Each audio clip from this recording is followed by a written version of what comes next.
हम इस समय विकासखंड खिरसू के अंतर्गत न्यालगढ़ ग्राम सभा में पहुँचे हैं और यहाँ के प्रधान जी ने जो है बड़े सराहनीय कार्य किए हैं।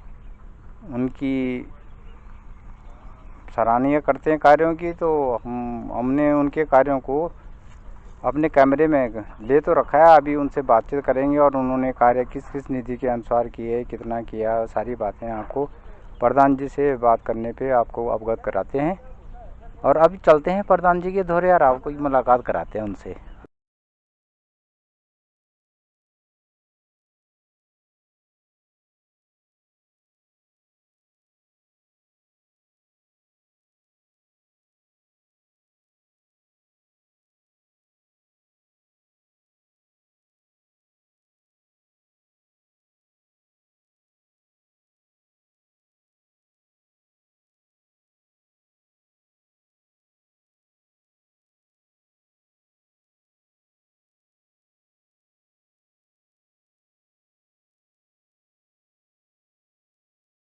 हम इस समय खिरसू ब्लॉक के अंतर्गत न्यालगढ़ ग्राम सभा प्रधान जी के घर पे मौजूद हैं और प्रधान जी ने अपनी ग्राम सभा के लिए चौमुखी विकास कार्य किए हैं, जिनकी समीक्षा हम ले चुके हैं। हमारे कैमरे में अभी कैद है, अभी आप लोगों के सम्मुख सारा रखेंगे। उनका सबसे बड़ा सराहनीय कार्य ये है कि कोरोना जैसी महामारी के अंतर्गत उत्तराखंड के नौजवान विदेशों से वापस घर आए और बेरोजगार हो गए थे। उनमें से हमारी ग्राम सभा भी कई बेरोजगार थे जो बेरोजगार हो गए थे। तो हमारे प्रधान जी ने उनको, ये तो वही जानते हैं किस किस निधि के अनुसार उनको दिया, लेकिन रोजगार दिया। और विशेष सूत्रों के अनुसार मुझे संज्ञान में आया कि उनके पास कुछ ऐसी योजनाएं हैं कि वो आत्मनिर्भर बने, सक्षम बने, अपने पैरों पे खड़ा हुए। उनके लिए कई योजना उनके अभी कार्य के ब्यौरे में है। तो आइए प्रधान जी से बात करते हैं कि उन्होंने इतना कम समय में इतना अधिक विकास किया है, किस किस निधि के अनुसार किया है। मैंने भी समीक्षा ली है। उन्होंने काफ़ी सीसी मार्ग बनाए हैं, पेयजल योजना पे कार्य किया है, सौर ऊर्जा लगाई है और अन्य जो भी कार्य किए हैं अब उन्हीं से बात कर लेते हैं। चले आप उन्हीं से बात करते हैं। नमस्कार, मैं ग्राम पंचायत प्रधान कैलाश नोडियाल, ग्राम पंचायत न्यालगढ़, आपको हार्दिक अभिनंदन करता हूं। आप मेरे गृह प्रवेश पे आपने अपने दर्शन दिए हैं और आप लोगों को बहुत बहुत धन्यवाद देता हूं। बाकी बधाई का पात्र तो वही होता है जो अपने ग्राम सेवकों को, ग्रामवासियों को चौमुखी विकास करके दे, उनको रोजगार दे, उनकी हर टाइम सहायता करे। तो धन्यवाद का पात्र तो वो खुद ही बन जाता है। आपने अपनी ग्राम सभा में प्रधान जी इतने कार्य किए हैं, तो हमने खिरसू ब्लॉक के अंतर्गत सभी कर्मचारियों से संपर्क किया। हमारे ब्लॉक के अंदर, खिरसू ब्लॉक के अंदर 49 ग्राम सभाएं हैं। 51 है वैसे टोटल, एक कैंसिल हो चुकी है पाबो वाली ना। तो जो 49 ग्राम सभाएं अभी भी हैं, उनमें 48 प्रधान जो हैं कि हाथ पर हाथ धरे रखे बैठे हैं। उनको पूछा भाई, वो कहते हैं हमारे पास कोई बजट ही नहीं है। लेकिन हमारे प्रधान जी जब से सत्ता में आए हैं, उनको कार्यभार सौंपा गया, वो तो चौमुखी विकास कर रहे हैं और अपने क्षेत्र के जितने भी बेरोजगार लड़के हैं सबको काम रोजगार दे रहे हैं, काम पे लगा रखे हैं। आपने किस किस निधि के अनुसार उनको काम दिया, रोजगार दिया, जो आपसे जानकारी लेना चाहते हैं। देखिए, सबसे पहली बात तो ये है कि जब ग्राम वासी जो है अपना जनप्रतिनिधि चुनते हैं, तो जनप्रतिनिधि का पहला कर्तव्य है कि वो सबसे पहले ग्रामवासियों की सुविधा के लिए अपनी योजनाएं बनाएं, विभागों से कम्युनिकेट करें और तत्पर योजनाओं को आगे कंटिन्यू करने के लिए, जारी रखने के लिए तत्पर रहे। ठीक है।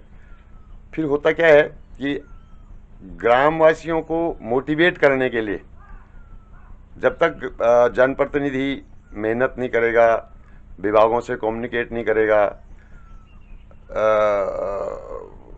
योजनाओं के बारे में जानेगा नहीं, सबसे पहले प्रयास करेगा, उनको समझेगा, उनको जानने के बाद फिर उस पर अपनी प्रक्रिया जारी करेगा और उसके साथ ही साथ ग्रामवासियों को भी मोटिवेट करेगा, एक पारदर्शिता उनके बीच में लाए ग्रामवासियों के, ताकि वो जागरूक हों, उनको पता चले कि हाँ भाई ये योजनाएं हैं, हम इन योजनाओं के तहत ये लाभ उठा सकते हैं, ग्राम विकास हो सकता है। ठीक है, तो सबसे पहला रोल तो जब वो जनप्रतिनिधि चुन लिया जाता है ग्रामवासियों के द्वारा, तो उसका एक पूरा दायित्व बन जाता है कि वो जो है अपने उद्देश्य में बिल्कुल तत्पर रहे। ठीक है, ग्रामवासियों को मोटिवेट करे उसमें। फिर क्या होता है, जब वो ग्रामवासियों को मोटिवेट करे तो नेचुरली ग्रामवासी सहयोग करेंगे, फिर वो अपनी प्रक्रिया स्टार्ट करे। विभाग के द्वारा, ब्लॉक के द्वारा, विकासखंड के द्वारा ओपन बैठकें होती हैं। जनप्रतिनिधि कार्य तभी करता है जब उसको जनता से सहयोग मिलता है और उसके अंदर वो प्रेरणा जागृत होती है, उसकी भूख बढ़ती है विकास कार्य करने की, तभी जनप्रतिनिधि कार्य करता है। अगर जनता का साथ न हो उसका मनोबल बैठता है। दूसरी बात एक और भी आती है कि अगर किसी भी व्यक्ति के मन में विकास कार्य करने की अगर भावना है तो कोई जरूरी नहीं हो पद पे हो, बिना पद का भी कार्य कर सकता है। कर्मयोगी बने, प्रयास करे तो कोई भी मंजिल ऐसी नहीं जिसको छू न सके। तो हमारे प्रधान जी ने सारी मंजिलें छू के दिखा दिया और चौमुखी विकास कर दिया। तो आपसे जानना चाहते हैं, क्षेत्रीय जनता और सभी हमारे चैनल के दर्शक जानना चाहते हैं कि आपने किस किस योजना के अंतर्गत ये योजना लाए, ये कार्य किया, जरा आप डिटेल में इनको बताएंगे। मैं सबसे पहले तो ये कहूँगा आपको कि जब से मैं जनप्रतिनिधि घोषित हुआ यहाँ पे, तो हमारी ग्राम पंचायत का काफ़ी जो है कोई विकासीकरण मैंने देखा नहीं इसमें, और लोग भी अनमोटिवेटेड थे सारे, जनता जितनी थी। मैंने सबसे पहले प्रयास किया उन लोगों को मोटिवेट करने के लिए। मोटिवेट करने के बाद उन लोगों ने सहयोग किया मेरे को, उनके सहयोग से मेरा मनोबल इतना आगे बढ़ा कि हमारे ग्रामवासियों ने बहुत अच्छा सहयोग किया है और बहुत मनोबल मेरा बढ़ा है। तो उसमें मेरे को बहुत मतलब सेल्फ कॉन्फिडेंस बहुत ज़्यादा आया है। फिर मैंने अपनी प्रक्रिया स्टार्ट की, मैंने विभागों से जो है संपर्क बनाया, और संपर्क बनाने विभागों के साथ जो मैंने अपनी प्रेजेंटेशन दी है, विभाग भी बहुत इम्प्रेसिव हुए हैं। विभागों ने मेरे को भरपूर सहयोग किया, निष्पक्ष निःशुल्क सहयोग किया विभागों ने मेरे को, और उनके सहयोग से, जनता के सहयोग से मैंने जितनी भी कार्य योजनाएं हैं विभाग के से साथ संपर्क करके उनको लागू करने के लिए प्रयास जारी रखा। अब होता क्या है कि जो हर विभाग तो चाहता है कि धरातल पे हमें ऐसा व्यक्ति मिले कि जो हमें सूचना दे कि धरातल वास्तव में क्या कार्य हो रहा है, लेकिन धरातल पे जो कार्य होता है तो कोई उनका सहयोग नहीं देता, ना वहाँ तक कोई सूचना देती, ना उसका कोई एस्टिमेट देता है, ना कुछ देता है। अगर इंसान जागरूक हो तो विभाग भी उसका सहयोग भरपूर देते हैं, और वो कार्य आपने किया है, आप इसके लिए बधाई के पात्र हैं। और आपने जो सीसी मार्ग बनाए, मेरे ख्याल से 7 या 8 सीसी मार्ग आपने गांव सभा के अंदर बनाए, जिनका कि टोटल लमसम एस्टिमेट मैंने 15 लाख के करीबन बनाया। इतना तक आपने कार्य कर चुके हैं लमसम। तो प्रधान जी, कुछ विशेष सूत्रों के अनुसार मुझे जानकारी मिली है कि प्रधान जी ने लमसम 7-8 लाख रुपए अपनी जेब से लगा दिए विकास कार्य में। आपको विकास कार्य करने की इतनी बड़ी भूख जागृत कैसे हुई? देखिए, मेरी जो अपनी बैकग्राउंड है, मैं करीबन 35 सालों से दिल्ली में कार्यरत था। सिविल के ही प्रोजेक्ट मैंने किए हैं सारे। 6 साल में यूरोप में भी रहा, 5 स्टार होटल्स बनवाए हैं वहाँ पे हॉलीडे इनके। तो मैं अपने बैकग्राउंड में अपने लिए तो मैं संपूर्ण था, अभी भी हूँ। मैंने ये फिर निर्णय लिया, मेरा कम्युनिकेशन अपने गांव से बहुत पहले से, बचपन से ही है। यहीं के पढ़े लिखे, यहीं से पढ़े लिखे, यहीं से पैदा हुए हैं। और जब से अपने जो है गांव की भूमि में, गांव में बहुत हमें मतलब लगाव था गांव से। हम जब भी दिल्ली से गांव आते थे, हर साल हम आना जाना होता, तो हम अब ग्रामवासियों के हर घर में मैं ठहरता था, सब लोगों के साथ जो है कम्युनिकेशन रखता था। तो मेरा अपना मन था, तो मैंने इसलिए 3 साल पहले ही अपनी रिटायरमेंट ले ली। मेरी करीबन 2 लाख रुपए करीब सैलरी थी। 3 साल मेरा अभी और थे रिटायरमेंट के, बट मैंने ले ली क्योंकि मैंने एक अपना विकास भावना जाग गई कि अपनी ग्राम पंचायत में जन्मभूमि का उद्धार करें। ठीक है, कुछ लोगों को सुविधा दें, गरीब लोगों को जागृत करें ताकि कोई गरीब न रहे। ठीक है, तो तो उसको करते करते जब मन की भावना बना दी तो अब बिल्कुल संकल्प ले लिया करना है। अब इसी वजह से जो मैंने अभी 1200 मीटर करीब सीसी मार्ग डेवलप किए हैं ग्राम पंचायत नयालगढ़ में। सीसी मार्गों का जो बजट था, राज्य वित्त केंद्रीय वित्त हमारे वो हैं अकाउंट हैं ग्राम प्रधानों के, 5,04,000 की किस्त हमारे पिछले साल की इसमें केंद्रीय वित्त में थी, 14वें 15वें वित्त में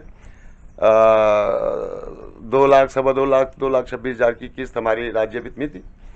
कुछ पिछला प्रधान का कार्यकाल का बैलेंस था 1.5 लाख रुपए करीब, मतलब टोटल करीब 10 लाख रुपए थे हमारे, जो कि विभागीय तौर पे सरकारी अकाउंट में पड़े थे।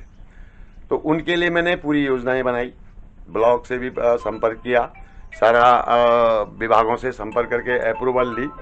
अप्रूवल लेने के बाद मैंने वो कार्य स्टार्ट किए। जब मैंने कार्य स्टार्ट किए तो मुझे लगा, मैंने कहा हाँ नेचुरली मैं इतने में तो इतना विकास हो नहीं सकता है।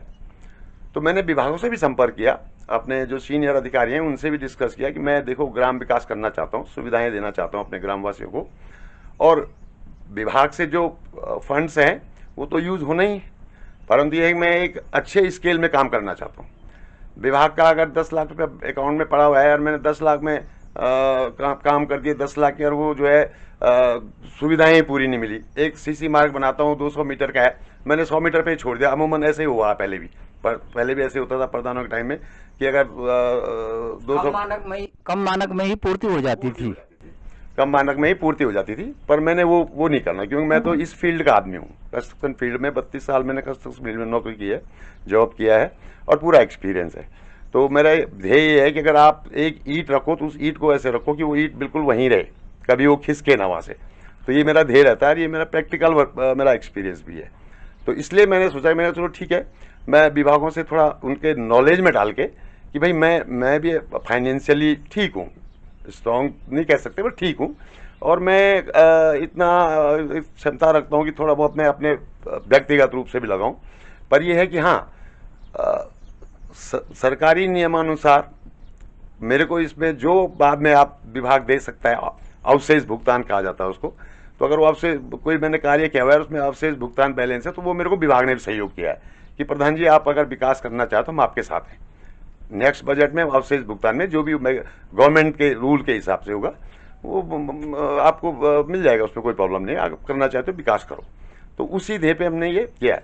अभी तक मैंने 24 लाख के काम कर दिए हैं अपनी ग्राम पंचायत में, 24 लाख के धरातल पे काम कर दिए, जिनकी समीक्षा हो चुकी है, मेजरमेंट हो चुकी है, मेजरमेंट TS तक हो चुकी है, अधिशासी अभियंताओं से समिति बनी हुई है, समिति ने भी अप्रूव किया हुआ है, तो सारे धरातल पे काम हो रखे हैं।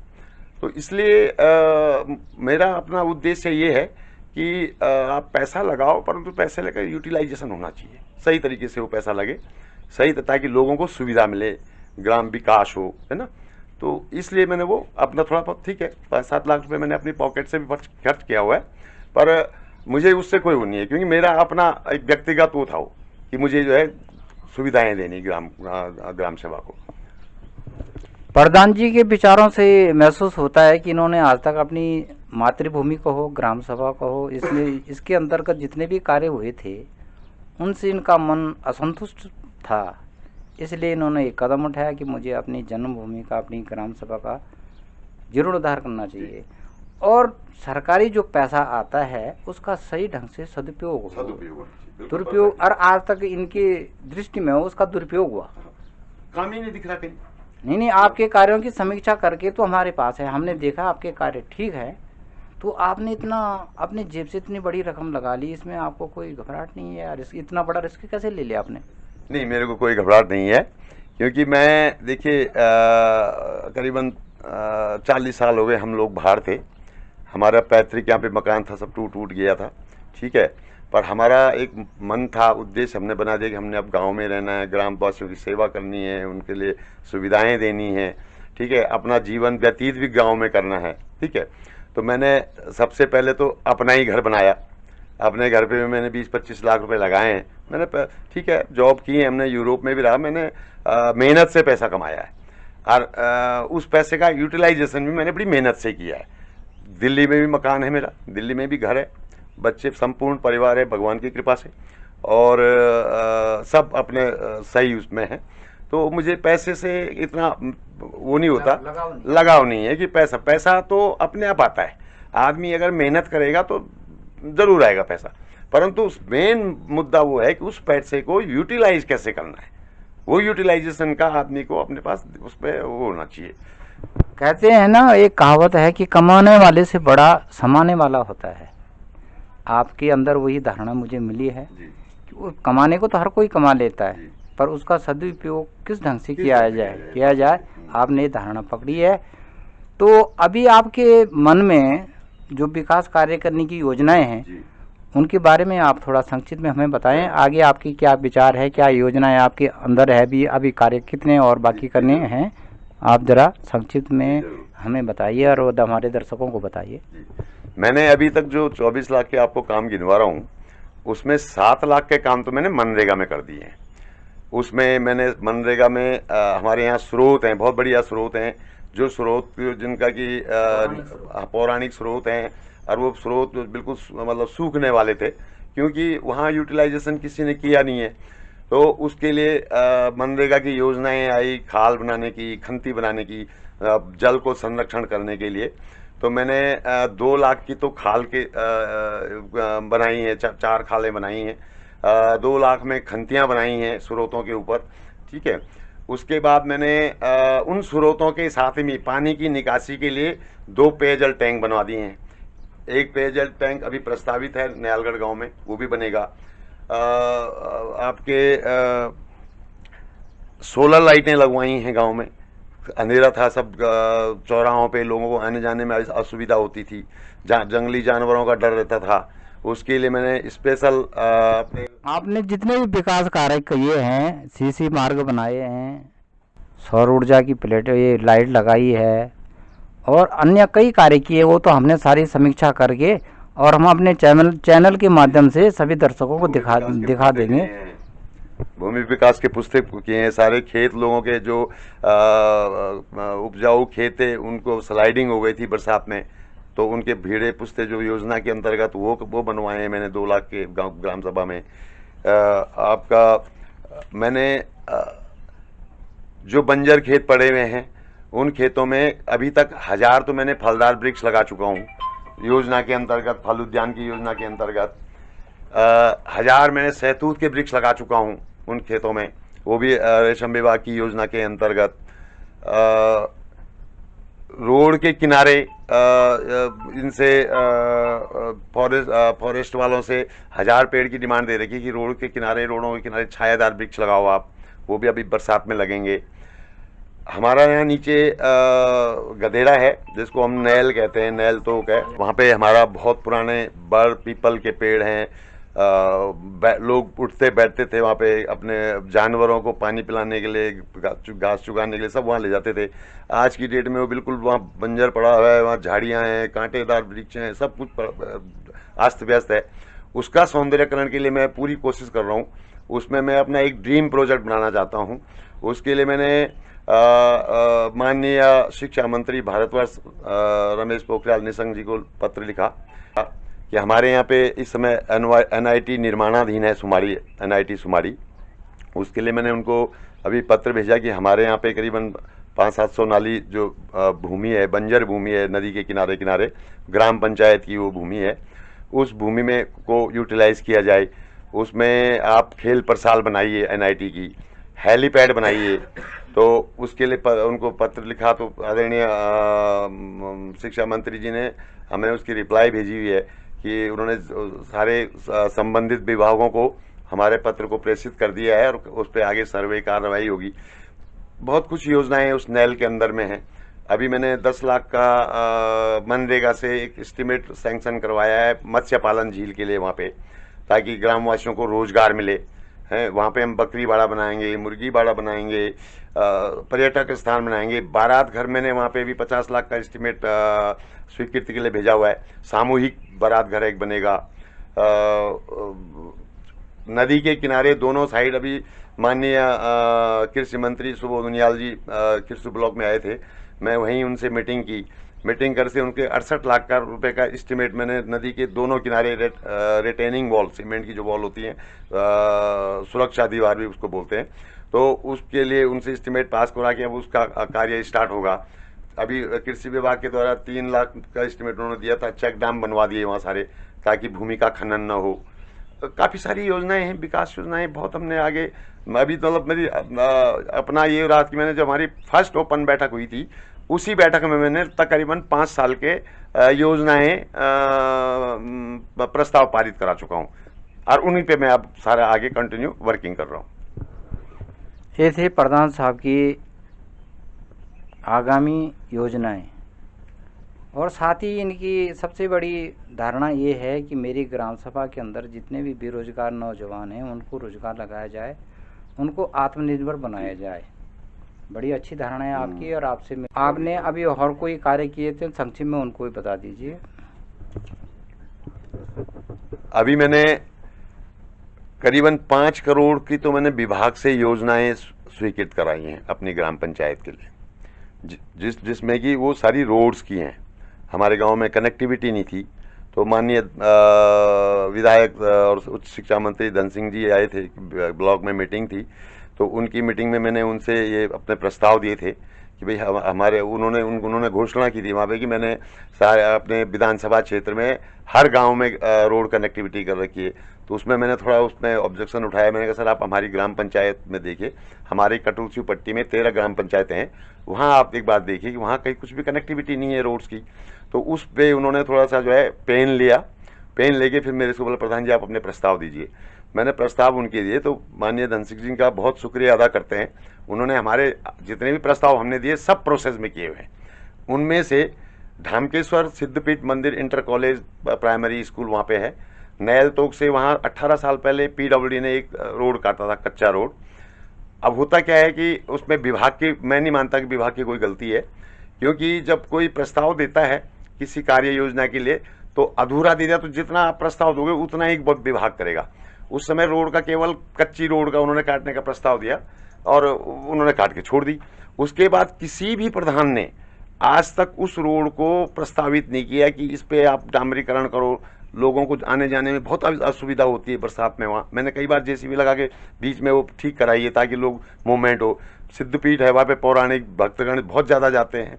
इंटर कॉलेज है, प्राइमरी स्कूल है, तो उसके लिए फिर मैंने स्पेशली उस पर प्रक्रिया की, धन सिंह जी से स्वीकृत कराया। मैंने कहा सर ये 18 साल हो गए इस रोड को कटे हुए, और आज तक इस पर विभाग ने भी किसी भी जनप्रतिनिधि ने इस पर कोई प्रस्तावित नहीं किया इसको। तो वो मैंने आनन फानन में उनसे करवाई है। करवाने के बाद 1 महीने के अंदर मैंने वो रोड उसकी फाइल देहरादून चीफ मिनिस्टर साहब माननीय त्रिवेंद्र सिंह रावत जी की टेबल पे पहुंचाई, और वहां से स्वीकृत हो गए। अब सबसे बड़ी खुशी की बात यह है कि उसका 3 दिन पहले टेंडर प्रक्रिया स्टार्ट हो चुकी है। उसके बाद मैंने उनके हमारे अनुसूचित बस्ती है कणदर में, मेन रोड है नीचे पर गांव ऊपर है, आधा किलोमीटर लोग सर में अपना राशन पानी सामान लेके जाते हैं। बुजुर्ग महिलाएं हैं, बुजुर्ग जेंट्स हैं, उनको आने जाने में प्रॉब्लम होती है। तो उनके लिए नयालगढ़ गांव से कनेक्टिविटी के लिए रोड जो है स्वीकृत कराई है। उसका 3 करोड़ रुपए का एस्टिमेट भेजा हुआ है, और उस पर मैं बिल्कुल लगा हूँ कि बहुत जल्दी से जल्दी उसको भी स्वीकृत कराएंगे। स्वीकृत हो जाएगी, डेफिनेटली होगी, क्योंकि जब एक बार अगर सरकारी कागज कलम चल जाती है, कागज चल तो रुकता नहीं है, कहीं ना कहीं उसका एंड होता है। पर वही उसका यही है कि आप उसको कितना फास्ट करवा सकते हो, ये आपके ऊपर है। अगर व्यक्ति के मन में अगर विकास कार्य करने की भावना हो और वो सक्षम हो, जागरूक हो, तो कोई भी कार्य ऐसा नहीं है जो संभव न हो सके, संभव हो सकता है। और वही नीति अपना के आप चल रहे हैं। तो अभी आगे आपके और कुछ कार्य हैं तो बताएं। मैंने कहा कि अभी हमारे क्या है कि इस बार हमारे नैल तोक मासों सेरा हैं, बहुत उपजाऊ भूमि है, 2 ग्राम पंचायतों की है, उसमें चढ़गांव की भी है, न्यालगढ़ की भी है। 2000 ये वो जो उस पर नहरें जो बनी, जो मुख्य नहर है, हम तो मेरे ख्याल से उसमें जन्म नहीं हुआ था हमारा जब वो नहर बनी थी, और आज 57 साल की उम्र मेरी भी है। बट वो नहर जब हम यहाँ से करीबन 25-26 साल की उम्र थी, तब तक वो नहर जो है हमने खुद देखी है, कहीं उस पर कहीं डैमेज नहीं थी, इतनी बढ़िया बनी थी वो नहर, उस समय लोग बनवाई थी। अब उसके बाद क्या हुआ कि 2008 में वो नहर जो है 2006-07 में वो नहर क्षतिग्रस्त हो गई, क्योंकि काफ़ी 100 साल से ऊपर हो गए थे उसको। तो सिंचाई विभाग ने उसका टेंडर जारी किया, टेंडर जारी करके लोकल किसी कॉन्ट्रैक्टर को ठेका दिया। उन्होंने उस पर इतना लीपापोती करी कि वो 2009 में जस्ट बारिश आने बर्फ होने की वजह से वो डैमेज होगी। ये भी नहीं कि नदी के बहाव से गई हो, बारिश से ही डैमेज हो गई हो। उसके बाद वो उस नहर उस लोगों ने किसानों का, हमारे गांव में करीबन 56 किसान हैं और सब कर्मठ किसान हैं, पर उनका मनोबल टूट गया, क्योंकि उन्होंने पानी नहीं है तो उपजाऊ भूमि कैसे करेंगे वो, तो वो सारी बंजर पड़ी हुई थी।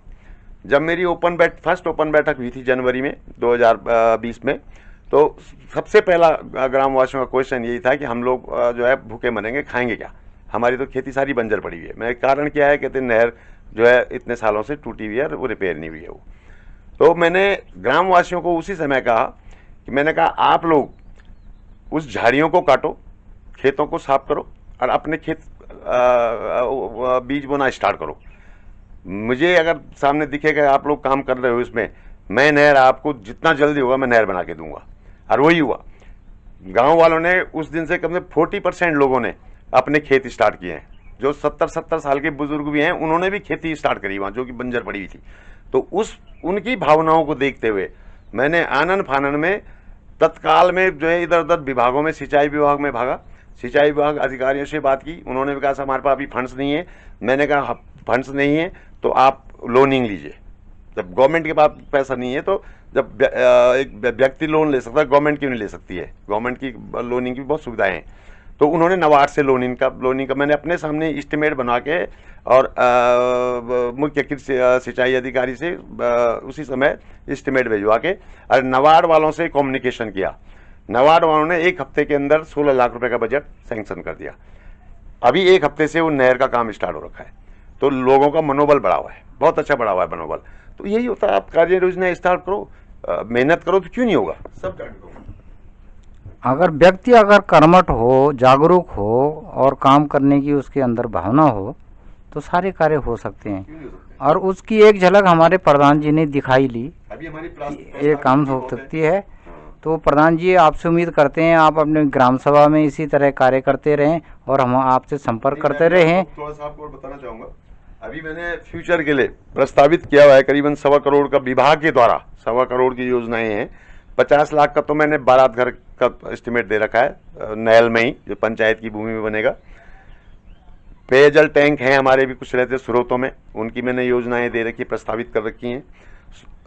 सुलभ शौचालय धामकेश्वर में प्राइमरी स्कूल है, इंटर कॉलेज है और अनुसूचित बस्ती भी है, सिद्धपीठ भोलेनाथ भी धामकेश्वर मंदिर में, वहाँ पे एक सुलभ शौचालय का इसी साल में मैं सुलभ शौचालय बनवाऊंगा।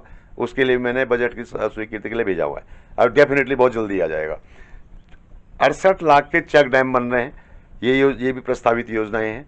उसके बाद फिर मैंने अभी करीबन 1 करोड़ के में नहर नदी के भूमि की संरक्षण के लिए अभी मैंने और 1 करोड़ का एस्टिमेट और बनवाना है। अभी मेरे परसों ही मुख्य असिस्टेंट इंजीनियर सिंचाई विभाग के आए थे चौहान जी, उनसे डिस्कस हुआ है।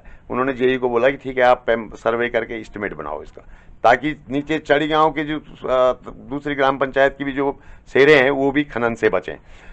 फिर मेरा क्या है, मेरा एक उद्देश्य और भी है, मैं खिर्स ब्लॉक के आप कह रहे हैं 49 जो ग्राम पंचायत हैं उनका उपाध्यक्ष भी हूँ। तो मैं साथ ही साथ और ग्राम पंचायतों को भी सहयोग कर रहा हूँ। अभी मैंने भेलगढ़ में चमराड़ा ग्राम पंचायत है, भेलगढ़ में देवसाल गांव है, 200 साल पुराना गांव है। उस गांव में लोग अब एक 1.5-2 किलोमीटर जो है चमराड़ा से चढ़ाई पे राशन पानी ले जाते हैं, पर वहाँ रोड नहीं गई, अभी तक कोई कनेक्टिविटी नहीं है।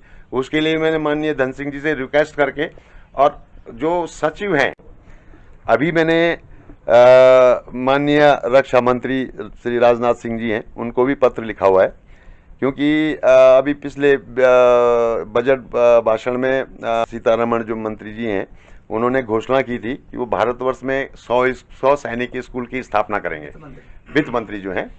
तो मैं जब उनका भाषण सुन रहा था, मैंने उसी समय एक प्रस्ताव लिख दिया उनको, माननीय रक्षा मंत्री जी को, राजनाथ सिंह जी को, कि हमारे पौड़ी डिस्ट्रिक्ट में कोई भी सैनिक स्कूल नहीं है और वो सैनिक स्कूल न होने के कारण हमारे पौड़ी डिस्ट्रिक्ट से हर परिवार से सेवा में सैनिक हैं, हर परिवार से सैनिक कार्यरत हैं और उसमें सबसे ज़्यादा अब तो माननीय प्रधानमंत्री जी ने उत्तराखंड को एक धाम और भी जोड़ दिया है, सैनिक धाम।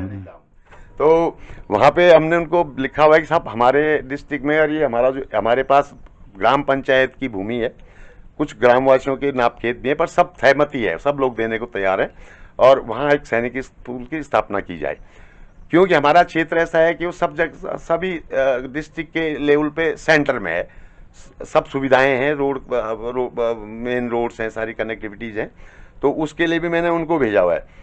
ढामकेश्वर में मैंने अभी उससे माननीय कृषि मंत्री सुबोध उनियाल जी से एक स्वास्थ्य केंद्र स्थापित करने के लिए वो भी स्वीकृति करा रखी है। ढामकेश्वर के अंदर हम एक कृषि खंडा में जो कृषि निवेश केंद्र है, ग्राम पंचायत न्याय पंचायत स्तर पर, हमारी न्याय पंचायत चमराड़ा है, परंतु कृषि निवेश के खंडा में है और सारी खेती इधर ऊपर है, ग्राम पंचायतें ऊपर है सारी। तो होता क्या है कि एक साइड है, आप केंद्र में लाना चाहते हैं, तो उन्होंने उसको उसी समय वहीं से मुख्य कृषि अधिकारी को कह दिया है कि आप इसको मध्य में लाइए ढामकेश्वर में। वो स्वीकृत, उसकी मेरे पास उनसे लेटर भी आ चुका है कि उस पर अब तत्काल कार्रवाई करके वो स्थापित करेंगे। हमारे गांव ग्राम पंचायत में बुजुर्ग लोग बहुत हैं, राशन के लिए चमराड़ा जाना पड़ता है, जबकि हमारे यहाँ करीबन इस समय 70-80 परिवार हैं। तो हमने उसके लिए भी राशन की दुकान खोलने के लिए भी खाद्य गले की दुकान खोलने के लिए यहाँ खाद्य पूर्ति निरीक्षक को प्रस्ताव भेजा हुआ है। तो ये अच्छा, फिर दूसरा क्या है कि अभी क्या है, ब्लॉक में हमारी बीडीसी में डिस्कस हुआ था कि भी खिरसू जैसे हमारी ग्राम पंचायत से 30-30, 35-35 किलोमीटर दूर है, लोग जन्म मृत्यु प्रमाण पत्र, परिवार रजिस्टर नकल के लिए वहाँ जाते हैं, बहुत असुविधाएं होती है लोगों को। तो उसको हमने कहा था कि भाई आप उसको जो है ग्राम पंचायत स्तर पे करो। तो उस समय उन्होंने कहा कि भाई ग्राम पंचायत स्तर खर्च करने में बहुत सारा खर्चा आ जाएगा। तो हमने कहा ठीक है, आप ऐसा करिए कि 50 ग्राम सभाएं हैं जैसे सपोज किस ब्लॉक में, तो आप 10-10 ग्राम सभाओं को एक CSC सेंटर दे दीजिए। वो बात हमारी उन्होंने वही जो है पारित हो गई बीडीसी में। तो हमारी ग्राम पंचायत यहाँ 13 हैं, तो CSC सेंटर क्या है कि उन्होंने सुमाड़ी कर दिया था। सुमाड़ी के बुद्धिजीवी उन्होंने देहरादून MOU से पहले ही वहाँ लिखवा रखा था। तो हाँ, सुमाड़ी के खुद प्रधान जी ने उसका बहिष्कार किया कि भाई नहीं, जो लोग कठूर पोखरी के हैं, उधर के ग्राम खंडा सिरकोट ग्राम पंचायत को बहुत दूर पड़ जाएगा सुमाड़ी, सेंटर नयालगढ़ है, आप सेंटर में करो। तो हम सब प्रधानों से मैंने प्रस्ताव लिखवा के और वो भी जो है ब्लॉक में दे रखा है, और वो बहुत जल्दी यहाँ CSC सेंटर में होने वाला है। तो उसमें ये है कि सब ग्राम पंचायत लोग, किसी को फिर सुझाने की जरूरत नहीं पड़ेगी, ग्राम पंचायत स्तर से ही वो सारा काम होगा। तो ये सारी योजनाएं धीरे धीरे, अभी हमने ग्राम पंचायत में मोहन पालन का किया उद्यान विभाग के द्वारा, उसकी काफ़ी समूह बनाए हमने गाँव अपने ग्राम पंचायत में, समूह नीति बने हुए, वो सारे समूह बनाए, सारे समूह इस समय सक्रिय हैं। और मोहन पालन के लिए हम लोगों ने ट्रेनिंग दिलवाई वहाँ पे उद्यान विभाग वालों ने, तो उसमें भी सभी लोग बड़े उत्तेजित हुए हैं। हमने अभी फिश मत्स्य विभाग से व्यक्तिगत एक फिश पाउंड बनाया है नीचे शहरों में, वो मार्च में उसमें मछलियाँ पड़ेंगी, अब वो तैयार होगा।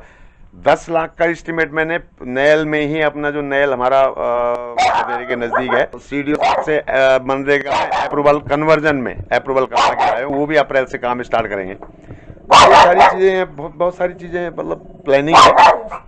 चलो ठीक है, ये थे प्रधान जी के योजनाएं, और उनसे उम्मीद करते हैं कि इसी तरह भविष्य में भी कार्य करते रहें, और हम फिर आपसे मिलते रहेंगे और आपके कार्यों को उजागर करते रहेंगे और जनता तक पहुंचा रहेंगे। बहुत बहुत धन्यवाद।